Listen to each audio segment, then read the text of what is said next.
This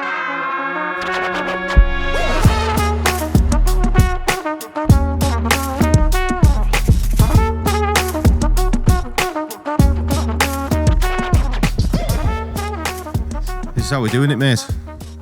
Summertime, mate, now. It's what happens. The summer's here. To be fair, it is here. The sun is out. You can feel the difference now. You open the curtains in the morning, mate. It's like, bliss. Yeah, mate, for the first time in a long, long time, I'm waking up and I'm seeing sunlight. I'm going to the gym in the morning and the sun's out. Yeah, it's very similar to mine. Oh, it's so underrated, the sun. As we said before, I'm sure the sun's very bad for you, but it's so underrated. They sit like at an angle, these. Yeah, man. It's supposed to. Hey, I feel like I should have them down here like that. No, like, look at people funny. It's fucking Wayfarer style, mate. Do you know what I mean? Yeah. Cool. Fair mine, like. Do you? Yeah. I've got myself some Ray-Bans. Ray-Bans? Which shape? Similar to these, but they're like just black. They're the ones I wore for Blues Brothers. Yeah. So you invest properly and buy the Ray-Bans? Yeah, Ray-Ban P's, mate. Polaroid, you got to get the Polaroid. Yeah. So much better. Mm-hmm. But no, mate, I got them for my birthday one year, and like my daddy was always like a big advocate for them. Because it was like, once you buy a pair, you're set for life with them. Like, basically. You never have to buy another pair of sunglasses as long as you keep them in good nick. Yeah, exactly. So, can't go wrong, mate. Do you know what I wish I could pull off? I wish I could pull off aviators. How good are aviators? Do you not think? They are like. Let's have a look. Aviator sunglasses. Do you know what they have a look of? Tom Cruise. They have a look of a like Middle Eastern dictator. Do you know what I'm saying? Like Saddam Hussein. You could see him wearing them with a tash and a military uniform on that he hasn't warranted wearing. You know, plotting which city he's going to bomb. Yeah. You know what I mean? Cigar in your mouth. I love that look. See, every time I look at him, I'm like Tom Cruise. Tom Cruise. Yeah. It's just that type of, I think is it, I'm trying to think what film. Obviously, he wears them in Top Gun. You ever put them on before? Aviators. I think my dad has a pair.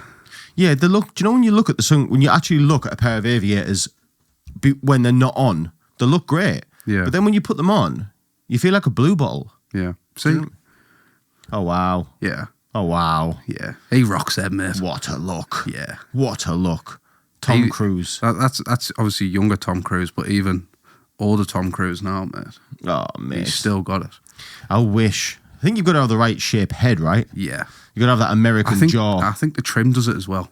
Yeah, the buzz cut. Like, I couldn't wear aviators with my haircut. Nah. But, like, a trim like that or a buzz cut, yeah. Yeah. Yeah, mate. Yeah. It's a very military look, isn't it? Yeah. Very military. Oh, absolutely. I think that's where they were developed, right? Aviators, because that means flying. Yeah, I would guess too for like pilots. Aviator sunglasses, history. Let me have a look. I'll give the viewers a bit of a history lesson. By the way, I'm going to say it a few times on this show. Using a whatever this is, a Microsoft PC laptop is absolutely horrendous. It's like I might have to take these off, mate. Can't see a thing. Nah. All right. Well, I'm not taking mine off. No, mate. You keep yours on. You enjoy your summertime over there. I can't. I mean, I can't see the screen. Like the history of aviator sunglasses dates back to the 1930s when they were first developed for military pilots to protect their eyes from the sun's blinding glare at high altitudes. There you go. So they genuinely were for pilots. There you go. Yeah, I mean, stands to reason. Aviators. Yeah. You know? Yeah. Aviators. Let's intro the show because we forget about it when it's just us two. What's that? We forget to intro the show all the time. Oh, when yeah. It's just us two. Are we rolling, man? We are rolling, sir. We are rolling. Ladies and gentlemen, welcome back. It's the People Like Us podcast, and aren't you lucky? It's me and Ron again. Isn't it, Ron? Yeah. And as we were just saying, everybody, summer's here. Yeah. You'll be all enjoying it. You'll be feeling the difference now. The heating's going off. Yeah. Money's getting saved. You know, you're starting to look at, holidays and you're starting to think where to go. What about you? Have you got any holidays booked, John? No, mate. We keep looking, but our lass, she's decided she's wanted to learn to drive now, mate. So spend a little task that, like. Yeah, it's expensive learning to drive, especially now. Yeah. To be honest, like, when I passed, it was easy. Yeah. It felt easy. I had 8 lessons and passed. Is that it? Yeah. Christ. Obviously, mine was after COVID, so I got the entire backlog thing, so mine took a while. Passed when I was 17. I think it took like 8 or 10 months. Do you know, like, driving instructors? Obviously, I'm sure they're really nice people, and I'm sure not all of them do this, but isn't it in their best interest to keep you learning as much as possible? Yeah. So, because they're just getting paid. They don't want you to pass. Well, right? Yes and no. Why no? Yes, because they'll make money, but no, because it's also because of the COVID backlog still exists. It's not being caught up. I don't think it'll ever get caught up. But the price of their lessons is the same. So they don't need, like, you out to get somebody else in. They're not getting paid more from somebody else. No, but, like, if you do pass, then it's no worries to them because there's plenty of people lining up to get an instructor. Right. So... maybe. But you got to think, if you were a driving instructor, how long would you want to put up with the same person?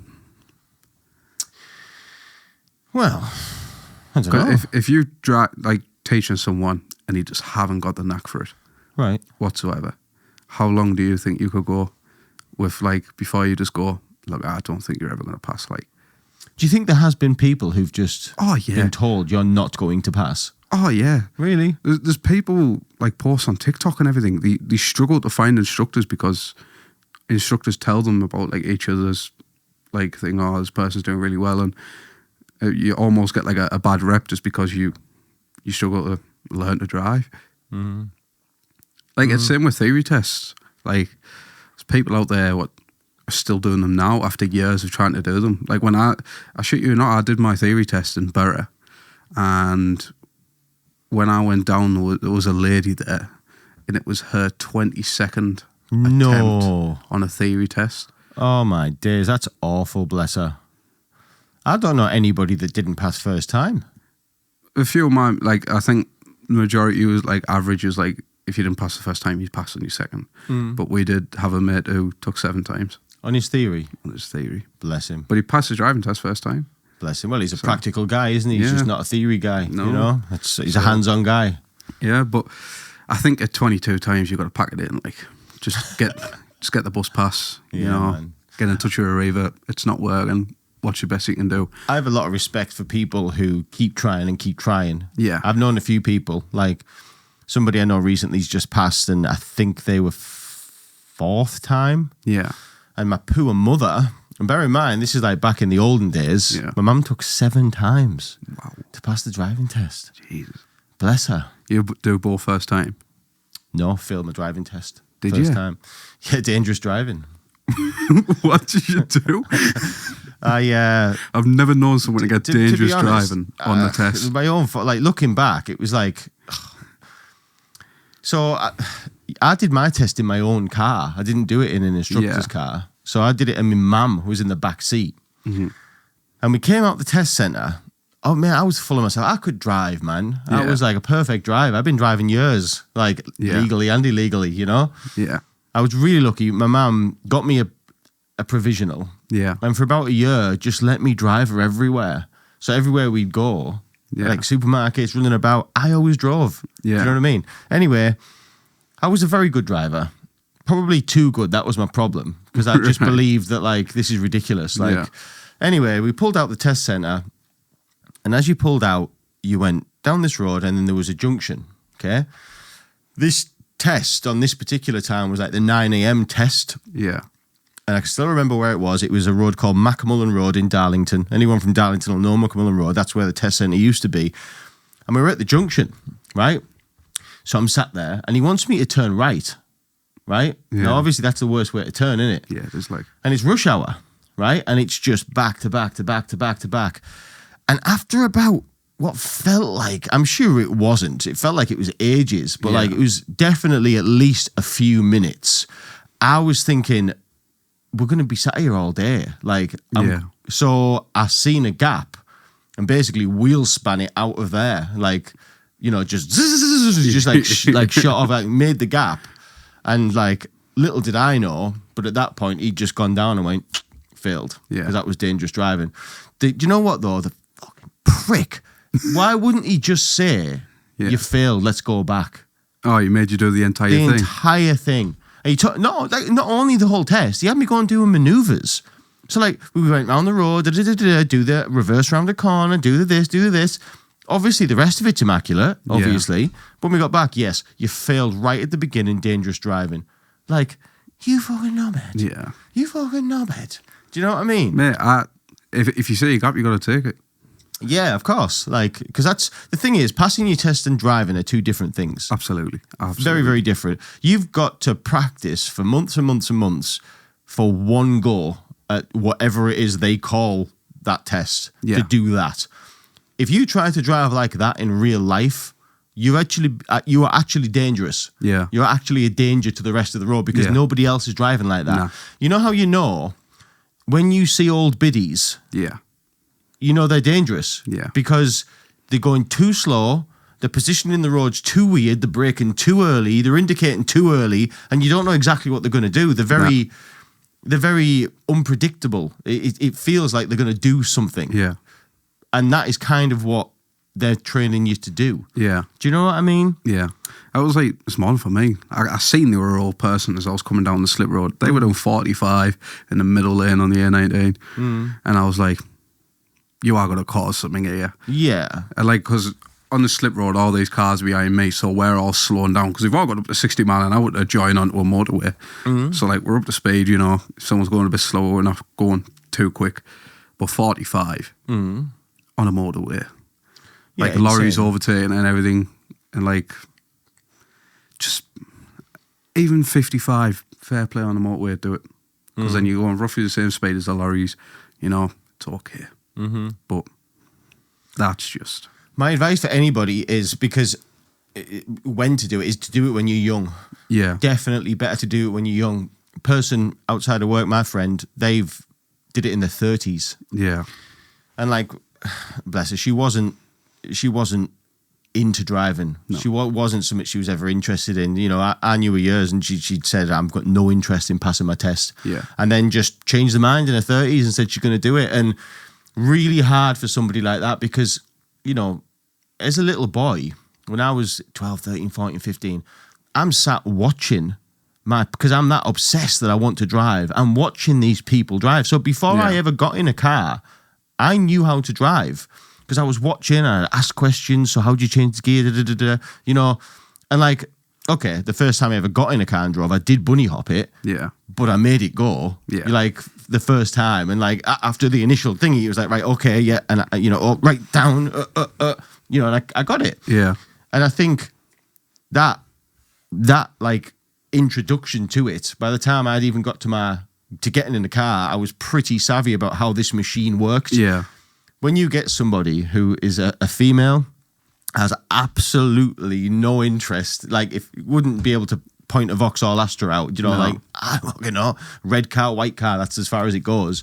You get somebody like that to try and pass their test in their 30s, 15 years later when their brain's developed and you're no longer a sponge, really hard to do. Yeah. It's really hard. It's like Adam upstairs, he didn't do it till he was 27.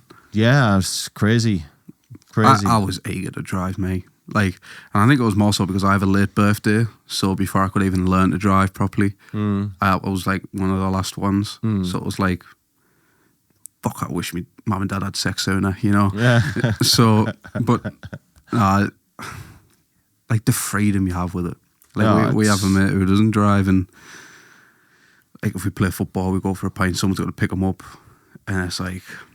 It's a different life. Yeah. It's not necessarily a bad thing, but chew for the person driving. Yeah, for young people especially as well. Like, I suppose in the case of my friend, like, she'd like lived her life not driving and got perfectly used to that life. She lived such an adult for 15 years before driving, so, you know, she didn't know what it was. She didn't know what she was missing. Yeah. Do you know what I mean? But for young people who, let's be honest, we've said before, being young is a fucking nightmare. It is. Like, Yeah. being a kid's brilliant. Yeah. A kid's brilliant. But once you hit 13, 14, 15, 16, those years are shit because you're ready to be an adult. You're thinking like an adult. See, I think 16 was prime of my life. Prime. Yeah. Prime. Yeah, mate. Of my life so far, mate, Right. if I could go back to any point, I'd go back to being 16. I still Really? feel 16 now. I feel like once I hit 16, I've always felt 16. You don't look 16. Thank you. You look like a bloke. Sometimes I think I look 14, so... No. You look like a bloke. But no, 16, if I could go back to any... I've only been alive 21 years. It's not long. No, So, it's not young. but like everything was bliss. There was no work. There was no... Like, school was coming to an end. And yes, I had COVID and everything, which probably has made it a lot better for me. But like just being that close to your mates and everything, and like I say, you could go out, do whatever you wanted.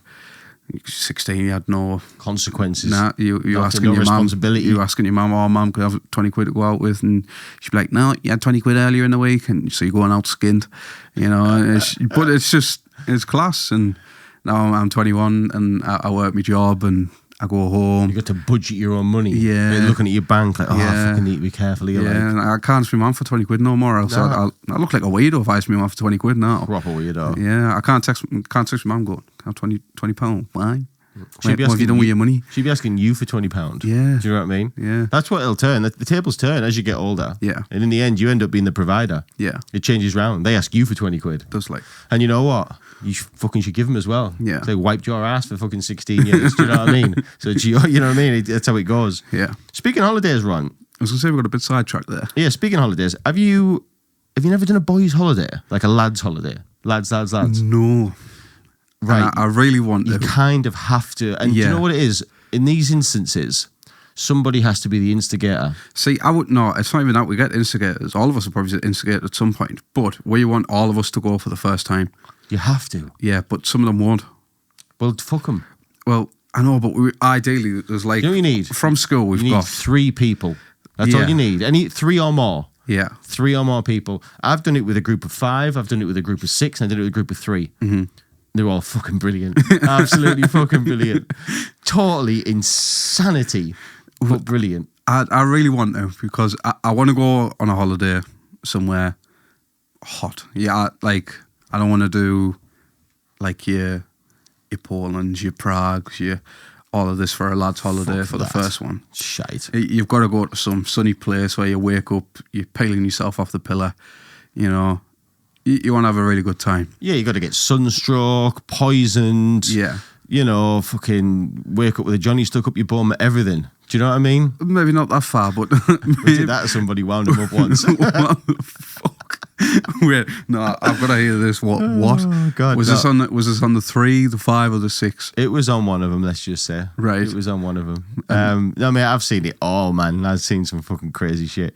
Real crazy shit. Yeah. But, like, you know, for different generations, so our generation was like, I've done it both. I've done the drug-fueled one. Yeah. I've done the drink-fueled one. You know what, truth be told, the drink-fueled one was better. Yeah. Because there was a time before the drugs, and that was the best. Yeah. There was no such thing as drugs. We all just drank every Yeah. day. Brilliant, man. Just so carefree, just insanity, riding quad bikes around in Greece, absolutely pissed as rats, totally dangerous, no helmets, you know, just eating a pizza, driving 70 mile an hour in the dark, Yeah. drunk, you know, complete insanity. Again, looking back, we're all lucky to be alive. Yeah. But oh, brilliant, man! What a good time. We went to a place called Zante in Yeah. Greece.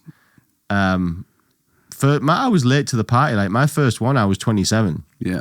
That was my first lads Oh, holiday. well, I've still got time then. Totally. But I was late to the party. Like, Yeah. you know, a lot of people got it out of the system early. Yeah. And by the time they were my age, like 27, they'd done their career in that. Mine was like, I think I did like 27, like somewhat like 30 and 32. Those were my sort of ones. Yeah. 2 Zantes and then an Ibiza. Ooh. Culminated in the Ibiza. Like, that was bad, that. Yeah. So, you see, the thing is... To be fair, we're not even talking that long ago, really. Nah, mate. 2018 was Ibiza. Wow. Yeah, mate. And I think that was the beginning of the end of my party career, to be honest. So, yeah, like the problem is, right, and I've said this before, you're better off going when you're younger because rule of thumb is you're skinter. Yeah.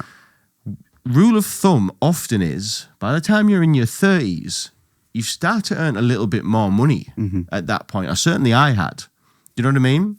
In my younger years, when I went, there was a budget. Yeah. You know what I mean? I had a couple of grand to spend. Do you know what I mean? But when I was in my 30s, I was living pretty good. Yeah.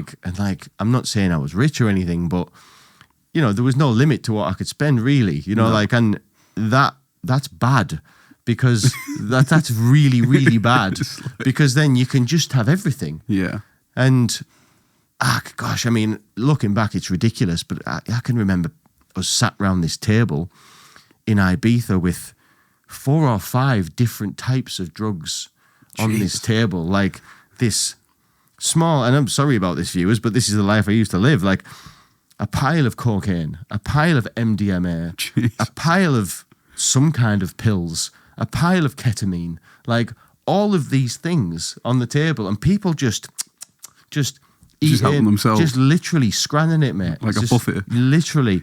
We went for 4 days and we didn't sleep for 3 of the days. We just did day, night, day, night, day, night. Obviously, the first 24 hours, great. Yeah. So my whole good memory is that first 24 hours. That was amazing. Yeah. Every time after that was horrible, mate. Yeah. I've seen things that I wouldn't repeat. Let's say, certain things is podcast friendly. Yeah. Certain things I couldn't say. No, like some of them you've got to take to the listening. grave. Do you know what I mean? Like, Yeah. But I've seen some stuff, mate, which I can't unsee. No. I tell you, this is how bad it was, and I'm ashamed to say it. It's not big, it's not clever, and I'm embarrassed that, but I wouldn't change it. I'd taken so many substances that by the 3rd day I couldn't wee. Right. So when I say I couldn't wee, didn't mean I didn't need to go. No. I needed to go. And you just couldn't. And it got to a point where about 24 hours had passed and I was unable to wee, and my stomach had stretched out with all the liquid and it was hurting, like agony, proper agony. And I was in tears, literally nearly in tears. I think I was in tears. And I ended up having to sit on the toilet for like what seemed like hours and hours and hours. Jesus. And just waited and waited. And when in the end, it just released and let go. And it was the best wee of my life. As you can imagine, it was amazing wee. When that one's where you sat and it's just like, how is this still good? But that is literally what I got to a point where my body had started to shut down. Basically, I was dying. That's what was happening. I was at the start of death. Yeah. Great times. Yeah. Great times. Yeah, man. But if you're going to go on a lad's holiday, I'd say don't go to Ibiza. No. It's too expensive and it's too dangerous. I remember, I think it was one of the first times you ever tried to book one, but it was like a big holiday. Like there were going to be quite a lot of us going. And this lad who we were mates with at the time suggested Butlin's Big Weekend, mate. Say that again? He suggested Butlin's Big Weekender. We're trying to go abroad, mate. Someone said Benidorm. Now, I don't mind the idea of Benidorm, but I can't get past the TV show. You go to Benidorm, right? When you're old. Yeah. Yes, you don't go now. No. But when... Ron, listen. This is what I mean. This is how am I meant to plan something with people who are suggesting Benidorm and Butlin's Big Weekender, mate? This is what I'm saying to you, Ron. Somebody has to grab the bull by the horns. You know who that person was, mate? Me. That's who. Me. Yeah, and you've got to get it in your head. You've got to pick the place, right? So you want... Do you know where you want to go? Ayia Napa. That's the place. What, Turkey? No, Cyprus. Yeah, Cyprus. Ayia Napa. It's poor from me, though. Napa is the place. Yeah. Right? What you need to do is you need to take full initiative. And this is Ron and Ron's friends. Listen, I'm ashamed. Like, you know, you should be ashamed of yourself talking about Butlins and talking about Benidorm. That is an absolute fucking disgrace. It is. It is. There'll be plenty of times for fucking Benidorm. When you ask your dad goes to Benidorm. And so he should in his 40s and 50s. I think my dad doesn't go to Benidorm. Well, yeah, but he's been. He might have done. Of course he has. Everyone has. You don't go in your 20s. 20s is the time when you jump in the sea and nearly drown. It's the time when you drive quad bikes and nearly die. It's the time to make mistakes. Right. You have got Ibiza again. You got to be in your 30s because you can't afford it. Ibiza, you need grands and grands and grands. That's later in life. Yeah. Now, and these are the best ones. You've got Magaluf, right? Shaggerscruff. Yeah. You've got, and back in my day, there was like Falaraki. I don't know if that's still a thing anymore. Never heard of that. Like, no, it used to be in Corfu. There was Magaluf. There was Falaraki. There was Kavos. Heard of Kavos, yeah. Kavos, Zante, and Ayanapa. Yeah. Those were the 5, basically. I couldn't speak for any of them, really, except for Zante. Yeah. We loved it. I'd say go to Zante. Fucking, what an amazing time. Yeah, great. But somebody needs to take initiative, and Ron, it has to be you. And you'll thank me if you do. Right. And you need to, do you know how you do it? This is the move. This is the fucking gangster's move of all moves. This is what you do, right?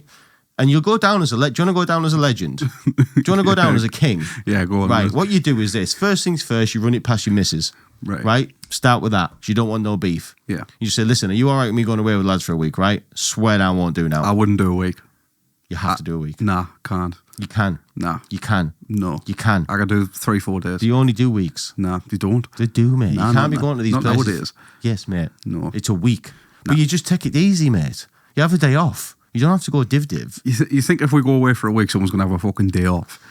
Listen, you'll survive. You'll make it. You'll make it. Honestly, I promise you. You think you won't, but you will. Right. You'll make it. Okay. It's all right. And what you need to do is this. This is the gangster move. This is the move that 10 years from now, 20 years from now, you'll be hailed as a legend. You, tomorrow, on Saturday, tonight, you're going to ring your last. Friday, today, right? I'm at her house tonight, yeah. Right. You're going to run it past her first, right? Am I all right to go away with lads for a week? Just lads holiday. I've never done it. You know you can trust me. I just want to go, get out my system, get wrecked, get pissed, fall asleep on the sun lounger, get sunburnt, I'll never do it again. Just give me that one pass, please. She'll give you the pass if she's a good woman. Right, go. Then what you do, Saturday morning, once you leave her house, right, you know when you're going home for your poo, right? Instead of going home for your poo, what you say is, you go Hayes Travel. You go down to Hayes Travel, right? Or you do it on your phone. But you got to do this. And you book it. Right. You book the flights for everybody, right? You don't need the passport to book a flight. You can just go on Skyscanner and book 5 seats. And you book it. You don't have to book the hotel. There'll be a million hotels. You don't have to worry about that. There'll be somewhere to stay. The flight is where it's at. You go online and you go on Skyscanner and you go fucking Newcastle to Zante, right? Anywhere in July, that's the time. You got to go in July. Has to be that month, know the month. You go in July, 1 week, and there'll probably be about 1,500 baht to spend on these flights, right? To get 5 of your mates there, right? You just book 5 flights. You book them, then you tell your mates that you've booked it. You put it in the group chat and you say, flights are booked. We're going to Zante. You all owe me 300 quid or however much it is divided up, right? First come, first served. Do you know what I mean? That sort of thing. Yeah. And yeah, when the money hits your bank, it's your flight, your flight, your flight. And you've orchestrated it. People will say you're a legend. I don't think that'll happen. It will happen. Nah. I think I'll put you owe me 300 quid and they'll go, fuck off. All right then. No, they won't. No, they won't. I think they will. Start off with 3 then. Start off with 3 flights. Have you got 2 mates you can rely on? 2. How many you got? 1? I've got 1. I can guarantee 1, most likely. Well, start with 2. Okay. Start with 2. But don't ask him to buy his flights because I have to think about it. I haven't got the money yet. No. You book the flights, right? Yeah. You book the fucking flights. You ask me for a sub. I sub you. Whatever. You buy the fucking flights. You tell your mate, right, mate, I bought you a flight. You owe me this money. If you haven't got the money now, you pay me off over a couple of months, whatever. Yeah. I want it before we go, basically. We'll find a way. We'll make it work. Me and you going to Zante. Me and you were going to Ayanapa. Me and you were going to wherever it is. We're going to a proper place. Now, we'll tell all them, the rest of them, use all idiots. Get yourself at Butlins, get yourself at Benidorm. We're going to fucking Zante, mate. See you in a bit. Yeah, don't worry, we'll send you a picture. And then people get on board. Right. And you just go div. You start saying, nah, this is it. And you just go like one track minded. I'm going to get in the gym. I'm going to get myself in fucking shape. I'm going to save me fucking pennies up. I'm going to hit the sunbed. Bosh. Bosh. Get some fucking vests out. You know what I mean? Absolute legend, mate. And you just orchestrate it. Yeah. Somebody has to be that guy. Somebody has to take it. You've got to put it to the group and say, lads, what you doing with your life? You're 21 once. Get yourself there. You will live to regret it. What are you doing? Now is your time. You should be out there, mate. You should be out there, mate. You should be going doing a summer. The only thing is, right, one of the lads, he works in a school. Fuck him. He's the one I can rely on. Okay, so, don't fuck him then. He has to be okay. He's the one I could rely on, because if he's 6 weeks holidays, mate, he'll be off. Yeah, he's been dying to go. Go, what's his name? Dylan. Dylan, you're the fucking man. I love Dylan. Yeah. Dylan's the one, and Dylan's right as well. Dylan, if you're listening, Dylan, if Ron won't, I don't know Dylan. Dylan might be the main man. I don't know. I don't know what the dynamics is in your friend group. Yeah. But if you are listening, Dylan, and Ron isn't the one, Dylan, you be the one. You go out there, mate, with your school salary, mate, and you book them flights. And you say, listen, lads, it's happening. We're going. Simple as that. Yours the money. There's going to be hell on. Get the money in my bank. Simple as that. Yeah. Let them all have a fratch. No, we're going. Listen, you'll all thank me. When we're driving down the strip on the quad bikes in the sunset, you'll all say, yeah, fucking bang on Dylan, like, for sorting this out. You will, mate. You'll love it. I'll let you know how it goes, mate. Yeah, mate. Listen, brilliant. I remember once on my lad's holiday, some of the stuff that happened. I've told this story before. In Zante, obviously no drugs in Zante, just drink. Yeah. But you don't know what you're drinking, obviously. Yeah. And I remember, right, this one moment, and I couldn't explain why or how I was here. Mm-hmm. But you know, like when you're drunk, you black out a little bit. I can't remember how I ended up to where I was, but you know, like all of a sudden you come round. I'd come round and I was in this toilet cubicle and I was looking down the toilet, right? And what I could see in the toilet was clothes. Right. Right. In this like pool of water. Like shit and all sorts in it. Like complete like cesspool. And then I realised they were my clothes. Oh, right. They were my clothes in that toilet. And I'm stood there in a pair of pants. In the toilet. And all my clothes are in the toilet. And I'm in a cubicle. Covered in shit. I don't think I was covered in shit. No, I'm saying your clothes were. I might have shit myself. But they weren't on my pants. No. That's the thing. So I don't know how it happened. I don't know what was what. But my clothes were in the toilet. So I had to leave like that. I had to leave. I had to walk down the strip in a pair of pants and go back to the room and get changed and come back. And I did, like a legend.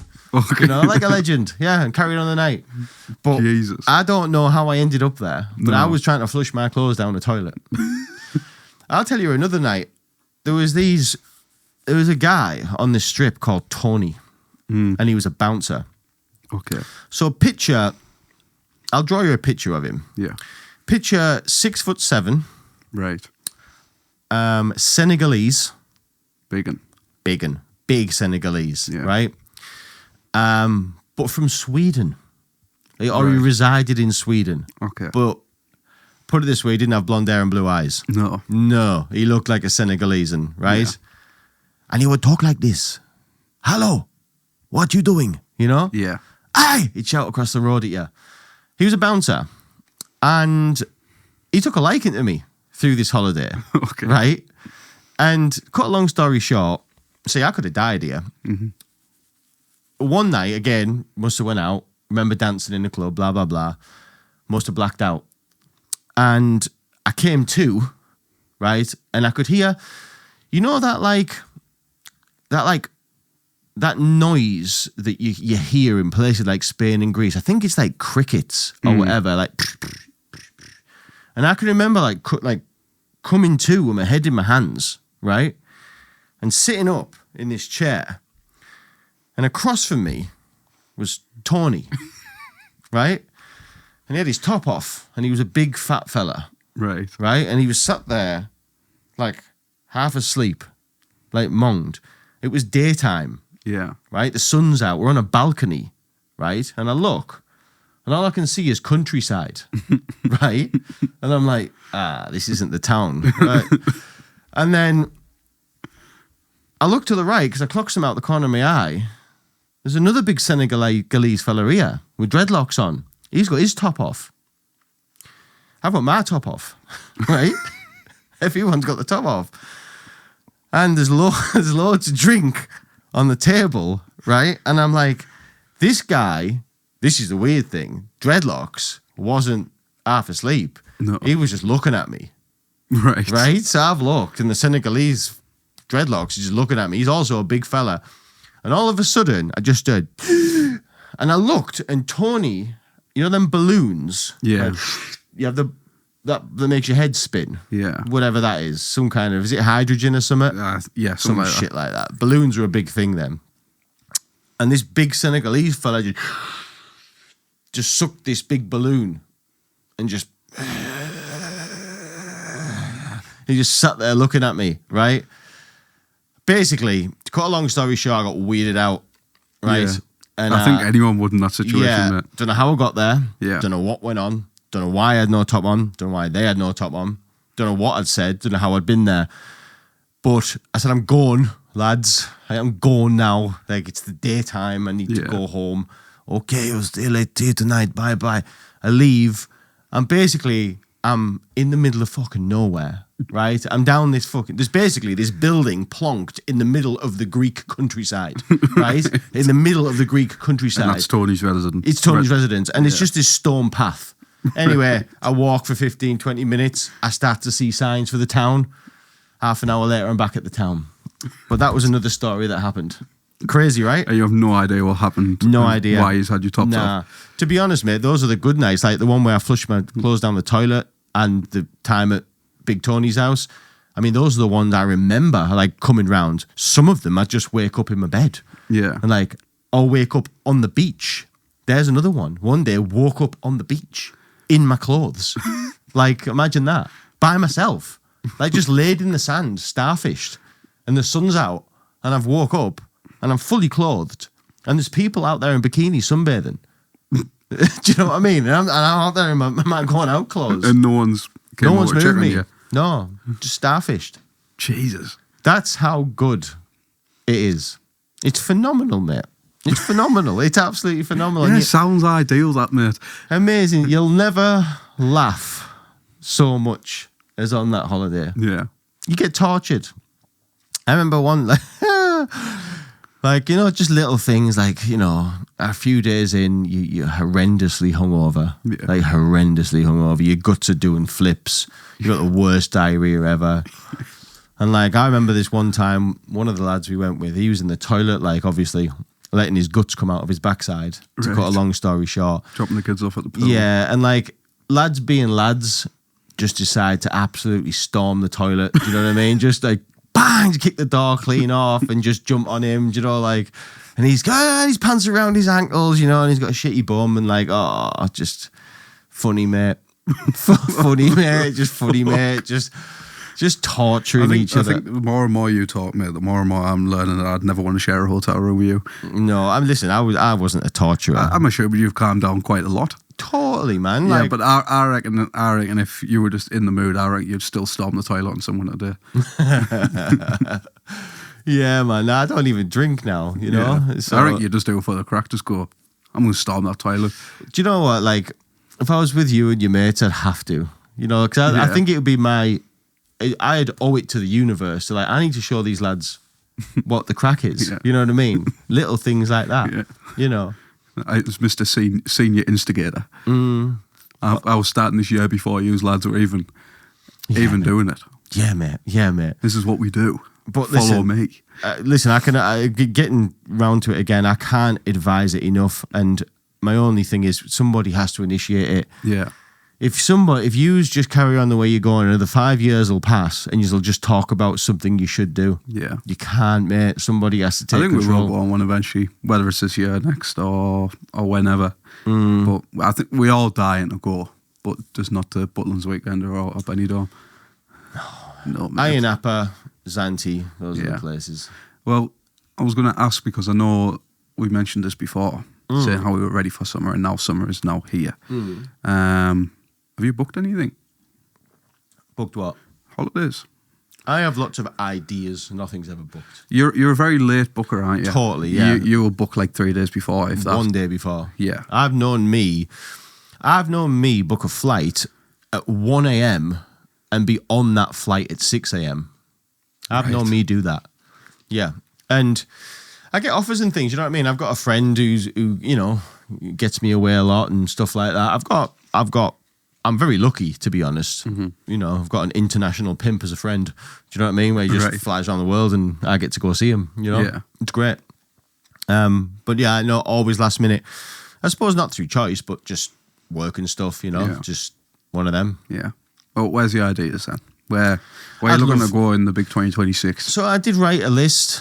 It's supposed to be private. My little, like, you know, in your notes, your New Year's Eve. Yeah. I'm a big New Year person. I always write my goals down for the next year. And this year I thought it's a big travel year. Like, I'm 40 years old now. Yeah. And not to sound like, you know, down things, but like, your days are numbered. Yeah. To, you know, like, not death, but like where it's acceptable to, because you don't know what's going to happen. You could end up with a family. You know what I mean? If I end up with kids and shit like that, then I can't do these sorts of things. Yeah. You're basically on your package holidays then. Do you know what I mean? You're sitting around a pool with fucking in kids club, a load of other sad bastards regretting their life. Do you know what I mean? Fucking fuming with baby sick on your shoulder. Nice. What a fucking life. Yeah. Sounds like a great deal. Anyway, so yeah, on the bucket list, I've got a huge fetish about South Korea. I want to go to Seoul. Seoul, however you say it. Seoul. Yeah. Japan. I want to some kind of Asian country, so that could be Vietnam, Cambodia, Thailand, any of them, just to experience what that's like. Have you been to Singapore? Nah, fam. I've been nothing that way. Right. Nothing. None of the slanty eye places I've been to. Do you know what I mean? And I've been a lot of places that way. Yeah. Like, I've been Europe, a lot of Europe, and a lot of that way. Yeah. A lot of Americas, you know, Central America, South America. I've done a lot of that. Loads of that. Yeah. Fucking loads of that. But none that way. Yeah. And like, I'm not talking about the brown countries. I'm talking about further, you know, the slanty eye places. So obviously you can't go to North Korea. It's obviously, you know, that's a bit off limits, like. Yeah, South Korea, Japan, Cambodia, Thailand, Vietnam, one of them.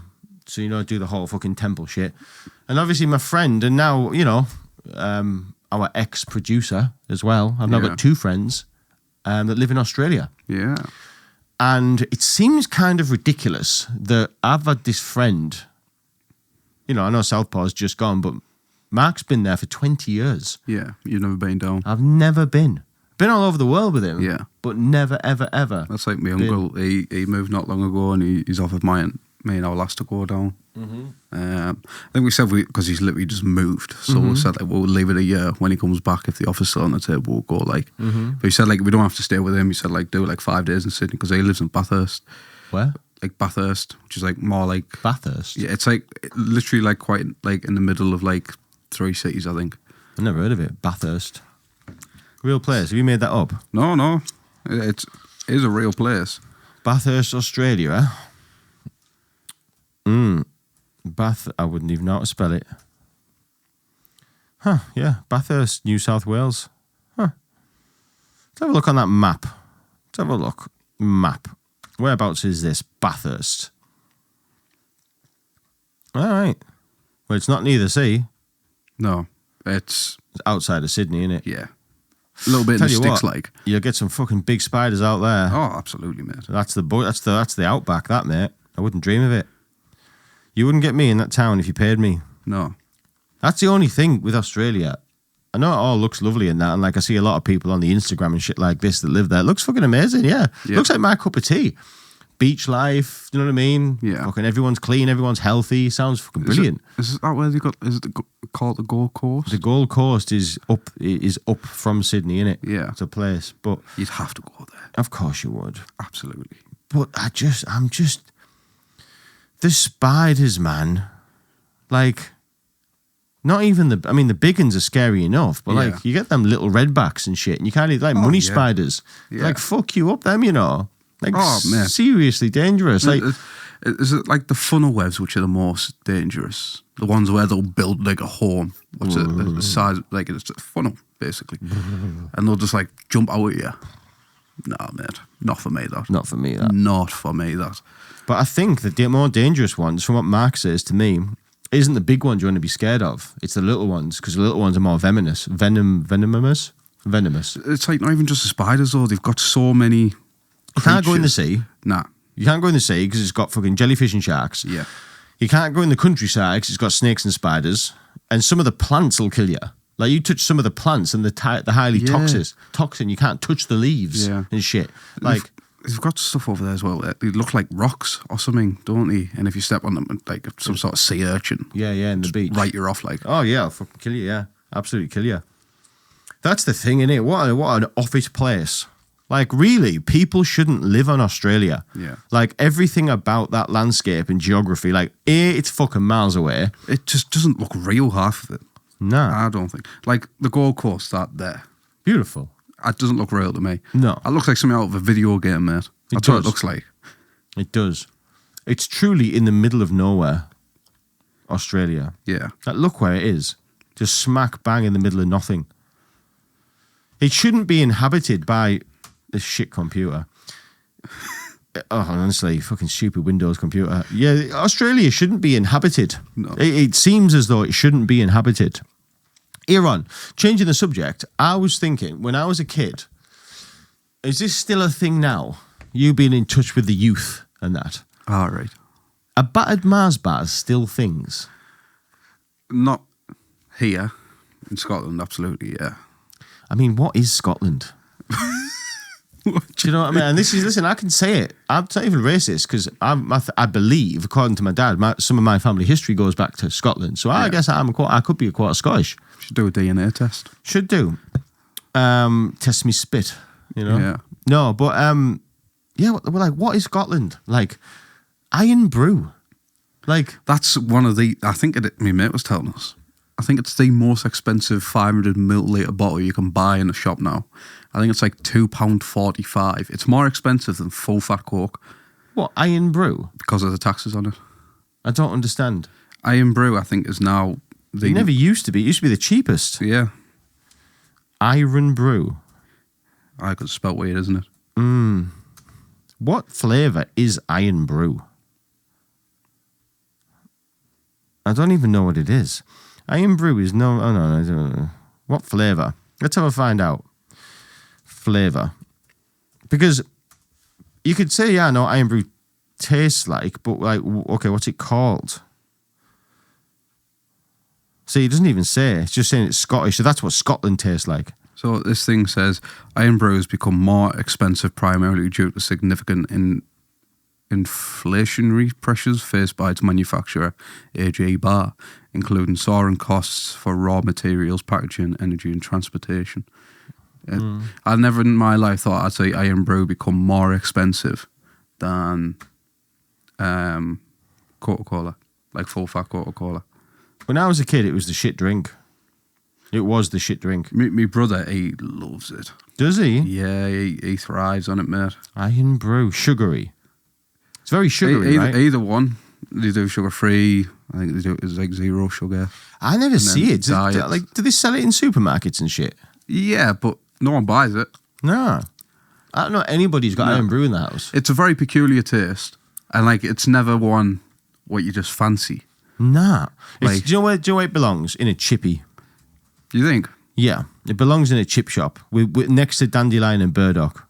Oh, I haven't had Dandelion and Burdock in so long. Isn't it good? It what is, flavour? I'm still trying to work out what flavour iron brew is. Flavour. It's like, how do you describe what flavour Coke is? Yeah, I guess so. It says lightly spicy with hints of bubblegum and cream soda. Don't know about that. Like, nah, that's not right. It says iron brew has a unique and complex flavour profile that is often described as fruity, fizzy, and slightly spicy with hints of bubblegum and cream soda. Don't know about that. Like, You imagine though, it's got to be pretty fucking bad for you if it's that colour. Yeah. Do you know what I'm saying? Half the drinks you look at them. Have you ever seen the colour like Mountain Dew? Yeah. It looks like fucking... It looks radioactive, mate. That's what it looks. Yeah, like out The Simpsons. Yeah. That's what it looks like, right? I'm going to get that up. What? Mountain Dew. Mountain Dew. Yeah, really, really sugary. But yeah, so like it is a thing because like I've never tried a battered Mars bar. Like who looks? Christ, it's taking us to Amazon here. What's happened? It's took us to Amazon. Who looks at that and goes, delicious? Well, 10-year-old Daniel would have. All right, were you a Mountain Dew drinker? Well, it wasn't in England then. But I remember going to America at 14 and being like, wow, like being impressed that this drink was there, you know? It's like, I've never had one before. It's like Gatorade. I've had a Gatorade. Yeah? I've had a Gatorade, yeah. Have you... It's forgettable. See, the way I look at it is we have Powerade, which is the UK version. Because like I've had Powerades before and it's just a weird tasting flat drink. Whereas Gatorade was sort of like the original sports drink. Lucasade was the original sports drink. Well, yeah, but like if you... To us it was, yeah. But in America it was like... every time I hear Gatorade, I always think back to the water boy. When when he's having them flashbacks. And obviously he's like prime, like wanting like H2O for everyone. And like, I think it's the coach, he's like, Gatorade. Gatorade. Mama there. Mama there. Mama there. Listen, he's one of the best in the Adam Sandler. Mate, he does so many side quests and he runs his own like film production now. So he just does what he wants. You ever seen him do stand-up before? I've seen some of them, but like some of them's weird because he just sings. Yep. Yep. He just gets his guitar out and sings stupid songs. Yeah. But I guess that's what makes good stand-up. He's very unique. Yeah. Very unique. Nobody does it like him. No. Do you think stand-up's dying? I really want to go with stand-up. I've never been. Really? Yeah, I think it's exploding. Because I think the only reason it exists now is because people watch it on Netflix specials. It's huge. It's huge. There's more comedy now than there ever was. Yeah. Ever. Do you have a favourite? Comedian? Yeah. Yes. Who? Dylan Moran. Never heard of him. I like Dave Chappelle, mate. Dave Chappelle's great. Love Dave Chappelle. Yeah. With his fag in his hand. Yeah. And I have a look, I don't know if you've ever seen it. It's called Gabriel Iglesias. Yeah, I know Gabriel Iglesias. Yeah. Fluffy.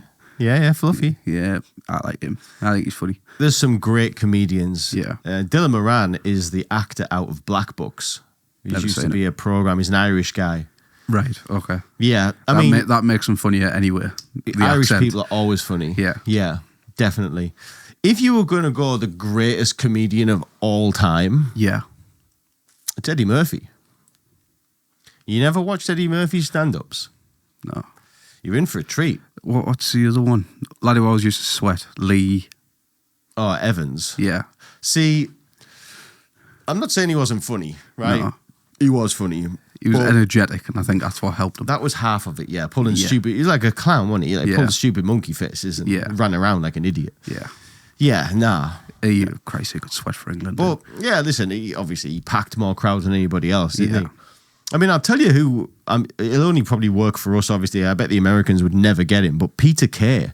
When Peter Kay first came out, that was a big deal, you know. Apparently he's had quite a big fall-off, you know. Has he? Yeah. So he's not funny now? My dad went to one of his shows in Newcastle not long ago. Right. And he said, like, it was just nowhere... He wasn't expecting the old Peter Kay, the young Peter Kay, but... Even as he's growing old, he's still made funny, but he said that is nothing compared to what he's done in the past. Really? And like a lot of people were complaining about it. Really? Yeah. Wow. So he's gone down, I think, in a lot of people's eyes because of his most recent tour. But he was very funny, even in like TV and that when he's done it, he's been class. Have you ever watched Cat Williams? I've heard the name. The little guy. Little black guy from America. Let me get his face up. Yeah, Cat Williams. He's the guy that went on the club Shay Shay and basically outed everybody for being pedos and shit before they were called pedos and shit. Him?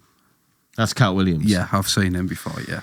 Some of his stand-ups, I think they probably made me laugh more than anybody else. Was he in Was it? What's the one with Will Smith?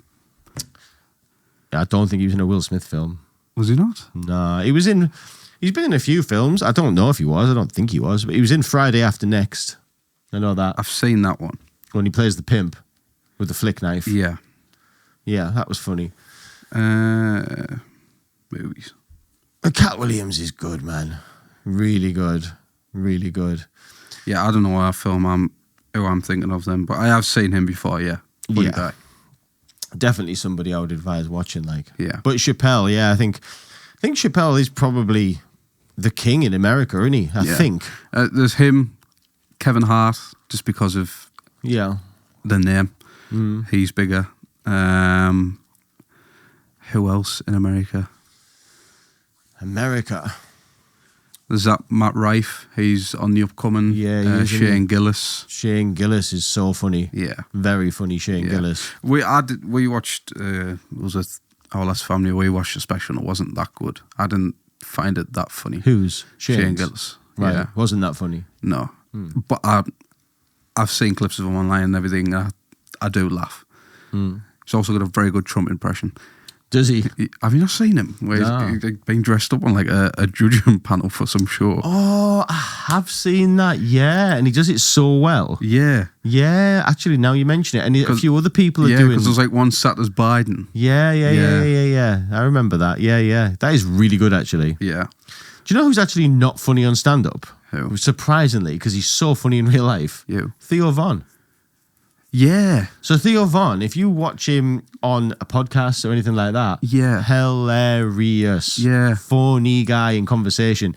When he does stand-up, you're like, I'm so underwhelmed by your stand-up. It's not as good. No. It's not his forte. I don't necessarily think he always tries to be funny. He just comes out with some shit, doesn't he? I always like think of the clip where it's like he has that disease or something and he goes, "Oh, a stutter." Huh? Have you not seen that? Uh-uh. He's like, he's got that like speech disease or something. He's like, a stutter. A stutter. Yeah. Yeah, man. See, you don't know if he is retarded or he's playing retarded. Because the thing is, I'm suspicious because like he's been to university and shit. Do you know what I mean? I didn't know that. I'm not a big watcher of Theo Von. I can't lie. No, he's funny though. Oof. Yeah, he is very funny. But yeah.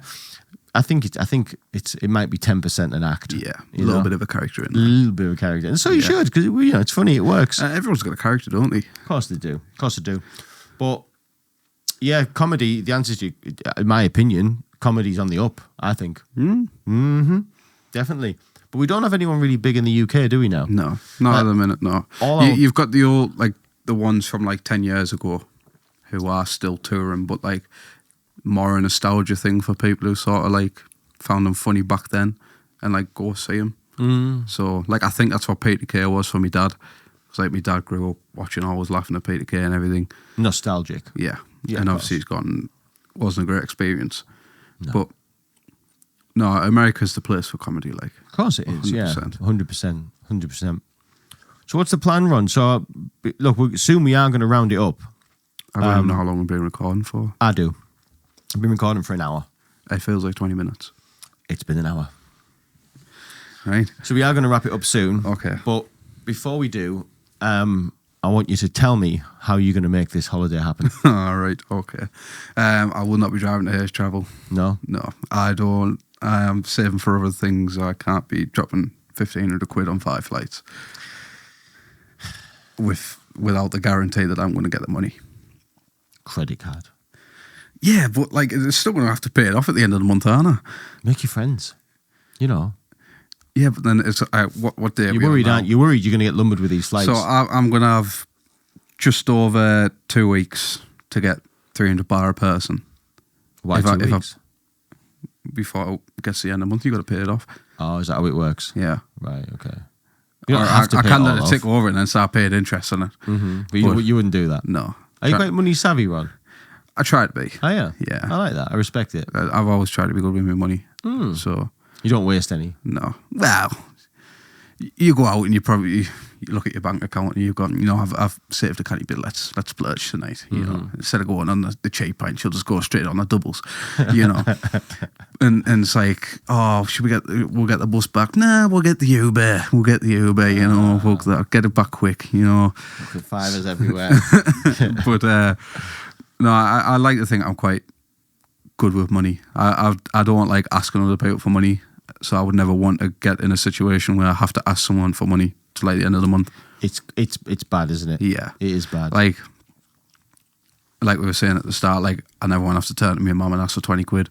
No, it's not fair. So I've always tried to be good with it, and I've seen people be bad with it, and I've seen people get at the end of the month and be skint and they can't do anything. Like I've always tried to avoid that. Plus, I'm saving for. What are you saving for? New car, mate. Yeah, mate. What are you thinking? Been looking at the Cooper S's. Oh, what? Mini Cooper S. A Mini Cooper S. Yeah. It's a very unusual a newer one. Selection. A newer one, automatic. Yeah. Got a little bit of power behind it. Good infotainment system. The newer ones are more reliable. Are they? Yeah. Because the old ones had a bit of a bad reputation, right? Yeah, it was the gearboxes what went on them. Was it? Yeah, but they've put these new automatics in them and they meant to be quite good, like. Decent, are they? Yeah. But keep my options open, mate. See what happens when I eventually go to get a car. So, because for a while I did want an MX-5.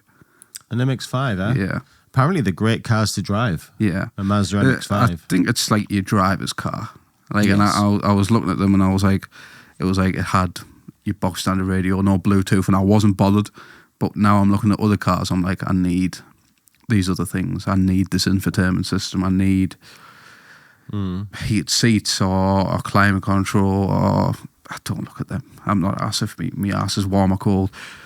Is this a sign that I'm getting old? What do you mean? My next car, I want an estate car. I do like estates, but with the money I'm saving, I need to be, because my car's on 66,000 miles now, normally needs a new belt before 80. Right. I don't really want to change the belt on it. No. I want shot of it before the belt goes. Right. Because at that point, I think out there, if I was to sell it, I'd maybe get 800 quid for it. Oh yeah, I'd get now for it. Really? Yeah. What, for that car? Yeah. We checked it on We Buy Any Car. They wouldn't even give us 1,000. I thought it looks new, your car. No, I've just somewhat looked after it. Ah. So, how old is it? 14 plate. Huh. No way. I got it with 22,500 on. Right. And I've had it since 2022. So I've been doing,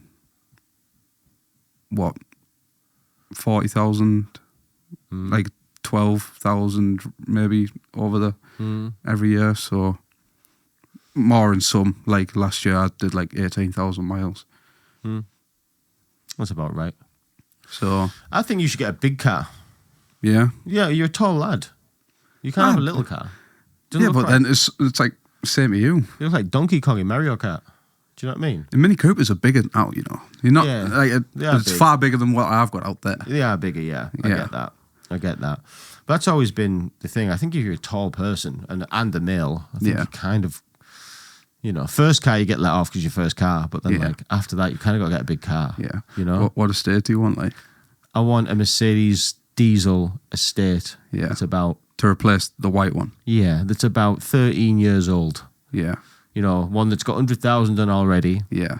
But I know it's good for another 100,000. Yeah. It might cost me $8,000, $7,000. Take it into a garage, get it fully serviced, fully vetted. Might have to spend a couple of grand on repairs. Yeah. If you do that, you've got a motor there that's gonna never let you down. Yeah. Just tank. Yeah. That's a good thing about them diesel Mercedes engines, because like obviously all taxi drivers use them. Like when we were in Greece, the taxi driver was driving Mercedes C-Class diesel, and it had 500,000 miles on the clock. And I was like, "What's this like, mate?" And he was like, "Yeah, fine." Yep, they are. As long as you maintain them and they don't rust away, because you can't beat rust. But yeah, I mean, it doesn't take a rocket scientist to figure out the best cars to buy are taxis. Yeah, cars that you look anywhere you go in the world and you see they're getting used as taxis. That's the car you want. Yeah, and if you go to the continent in Europe, Yeah. pretty much all taxis A Mercedes. are Mercedes. Yeah.